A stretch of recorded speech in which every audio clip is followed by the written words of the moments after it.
Welcome to Terragino Painting Stuff. Today we're painting in Cuthbert Homes Park, and it's a beautiful little estuary area where Colquitt's Creek drains into Portage Inlet, and it's a lovely little spot. It's private, there's a lot of bird activity, and we had a little bit of dog drama. She's on the other side, and I might have to go get her. We'll see. Every plein air painting trip is an adventure. Most of the time, it's a great experience. You get outside, you get some exercise, you learn new things, and hopefully you get to come home with a painting. Except when you don't. I had one of those days recently. I decided to go paint at Cuthbert Homes. It's a really accessible park on Portage Inlet. I'm on Vancouver Island, by the way. It even has a garbage can and a parking lot. How much more civilized can you get than that? The weather was supposed to hold out for several hours.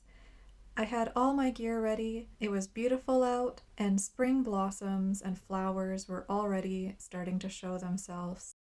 I took my dog Emily for a walk around to scout out a painting spot. So Emily is a very energetic Jack Russell mix. She's 3 years old and I've had her for about 6 months. Her behavior has improved a lot in the time that we've had her, and she's a pretty good dog, except when she isn't. She was just having an unruly day. She wanted to chase after the ducks and geese and swim in the mud. You notice, but mud is really tempting to run in. Oh.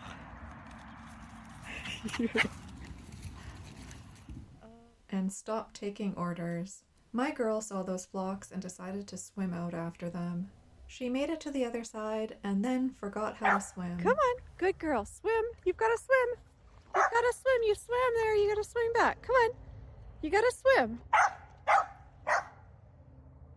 Come on. Come on. Come on, baby. You have to swim. You have to swim. I have a stick. Come here. Come get it. Come get it. Come get it. Come on. Come on. Emily. That stick just sank. Come on. Okay. This is going to be my secret weapon. I think she might come back for this. About 20 minutes later, she finally came back and she got her reward. So I decided to set up and she decided to head out into the water again. She had a wild look in her eyes. She wanted a duck. I finally ended up tying her to a tree until she could be picked up. She just can't today. Sometimes there's days where you just can't, and that's okay. But I'd really like to make this painting work. I think there's a lot of interesting stuff going on with this particular view. So I think that I'm gonna do this. I've got 2 piles of titanium white and yellow ochre, cadmium yellow light, cadmium orange medium, cadmium red medium, alizarin crimson, burnt sienna, iron violet, ultramarine blue, Prussian blue, permanent green, ivory black. Whoa, my ivory black's over here. It went for a little vacation, I guess. It wanted to hang out with my white and Prussian blue mix and maybe mate with my transparent yellow earth. Terra Rosa, Azo green, phthalo green. That mucky pile is yellow ochre, transparent yellow earth, Portland gray warm, titanium white, mixed with a bit of Prussian blue.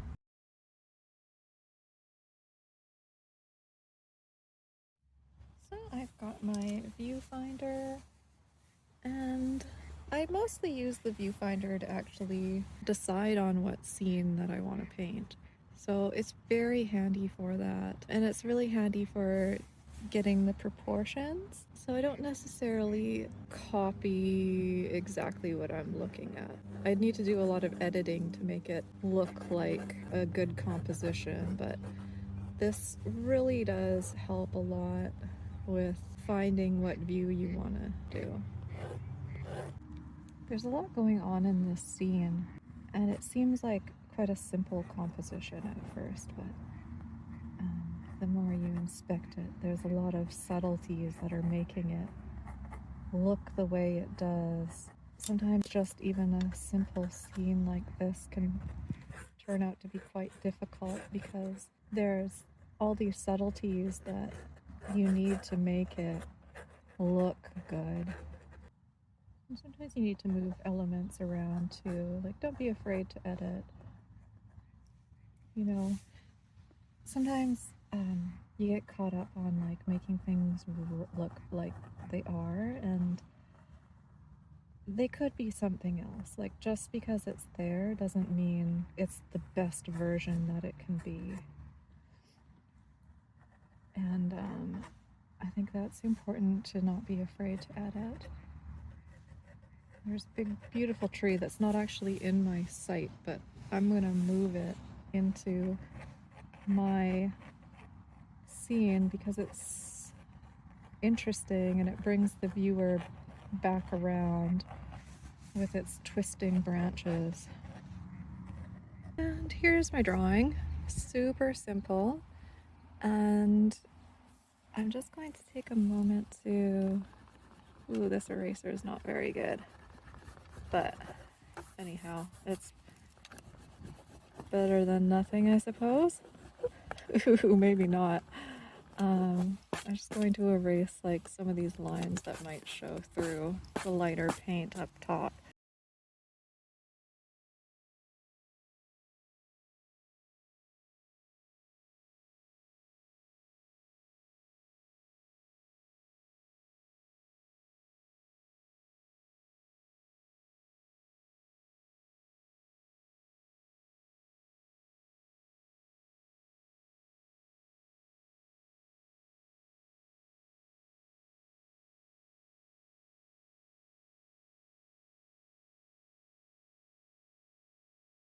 I've made a lot of effort so far to come here and do this painting. So I'm gonna go get the umbrella and just sit through the little spat of rain.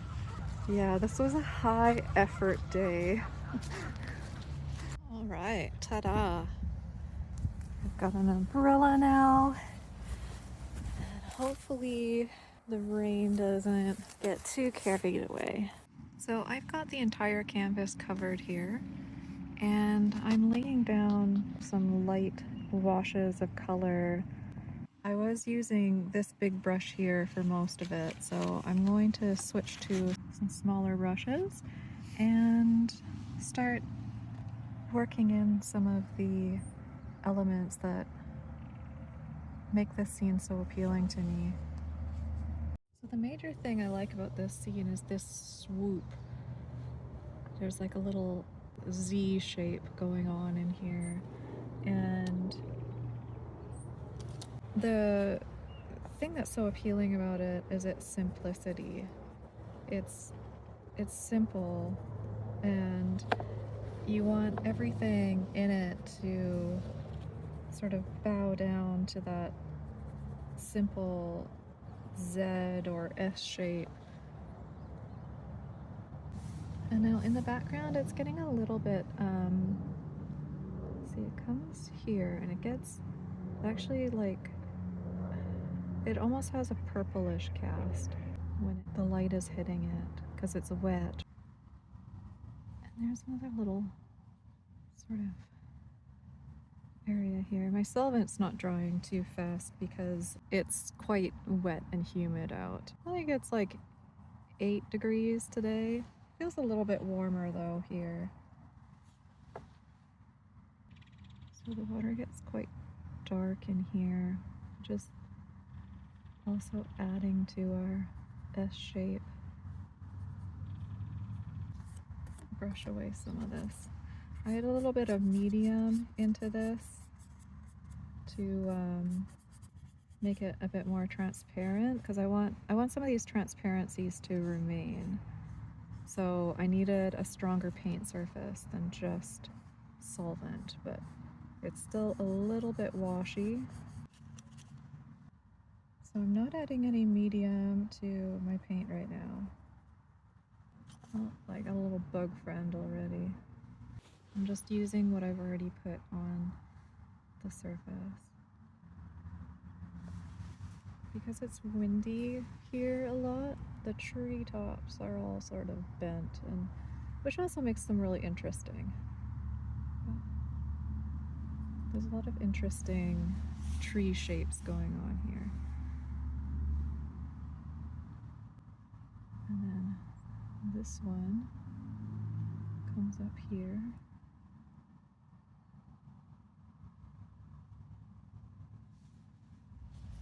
I'm adding a little bit of phthalo green into the background trees. I'm still undecided about making this color a part of my regular plein air palette. Phthalo green is quite dark and it's a very blue colored green, and I'm not sure if it has a place on my permanent palette yet, but I'm having a bit of fun with it for now. I'm mixing a bit of iron violet and black for the darker shadows in the mud. As I move the trees forward, I'm adding more black, yellow ochre, and azo green into the mix. I'm mixing a bit of iron violet and black with azo green and yellow ochre to get the mucky watercolor.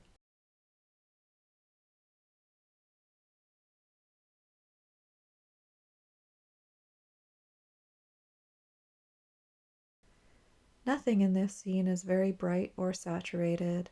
It has a narrow tonal range and consists mostly of colored grays.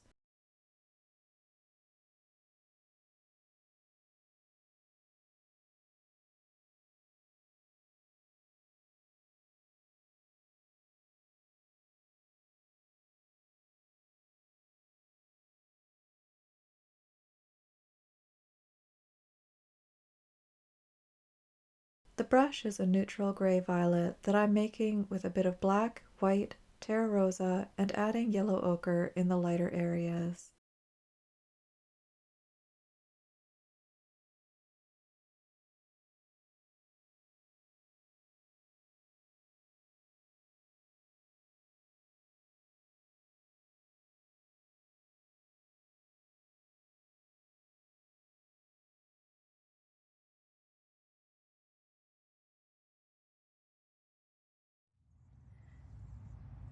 The scene is deceptively simple.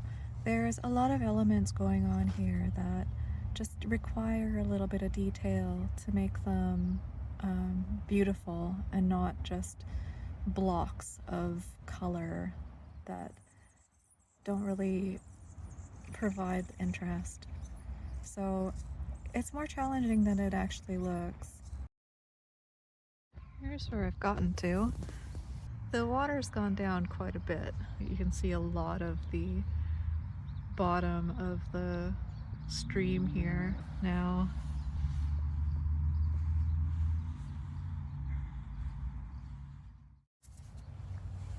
Whew. Well, I think I'm gonna call it a day. Like I said, there's a lot of intricate little details in this painting, especially these oak trees. They just take a long time. I think I'd like to come back again and work on it some more, but I'm losing feeling in my body. I'm very cold. So it's time to pack up before I become a popsicle on the side of this river. I had wanted to bring this back another day and work on it some more, but that's not what happened. I'm back on location because I put my painting on the top of the car and then drove away. So maybe it's here, or maybe it's just gone on to have another life. I'm looking around for a wet painting. It's 12 by 12, it's not tiny, so let's see if we can locate it somewhere. I backtracked, but it was gone. It was nowhere to be found. Hopefully, it's out there having a good life. Even though some plein air trips are less than ideal, I still love doing it, and I still think it's the best way to learn and hone your painting skills. Thank you so much for joining me for this plein air adventure. I hope you have a great week, and I hope you paint something beautiful.